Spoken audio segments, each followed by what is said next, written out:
హనుమంతుడి దయతో ప్రతి ఒక్కరి జీవితం విజ్ఞానంతో నిండాలని ఆకాంక్షించారు ఎమ్మెల్సీ కవిత. హనుమాన్ జయంతి సందర్భంగా కర్మన్ ఘాట్ ఆంజనేయ స్వామి ఆలయంలో ఆమె ప్రత్యేక పూజలు నిర్వహించారు. తొలుత ఎమ్మెల్సీ కవితకు ఎమ్మెల్యే సుధీర్ రెడ్డి, ఆలయ అర్చకులు, నిర్వాహకులు ఘనంగా స్వాగతం పలికారు. ప్రత్యేక పూజల అనంతరం ఆమెకు ఆలయ అర్చకులు తీర్థ ప్రసాదాలు అందజేశారు. తెలంగాణ ప్రజలందరికీ హనుమంతుడి అనుగ్రహం లభించాలన్నారు కవిత. ప్రతి ఒక్కరిలోనూ భక్తి భావం ఉండాలని తెలిపారు. ఇవాళ హనుమాన్ జయంతి సందర్భంగా దేశవాసులందరికీ, తెలంగాణ బిడ్డలందరికీ కూడా మనస్ఫూర్తిగా శుభాకాంక్షలు తెలియజేస్తా ఉన్నాను.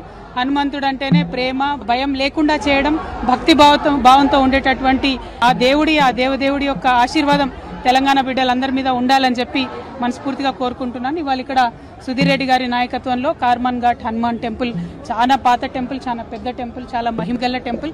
మరి ఈ ఆలయంలో తెలంగాణ ప్రజలందరూ బాగుండాలని మనస్ఫూర్తిగా కూడా వేడుకోవడం జరిగింది. Thank you. జై తెలంగాణ, జై హనుమాన్.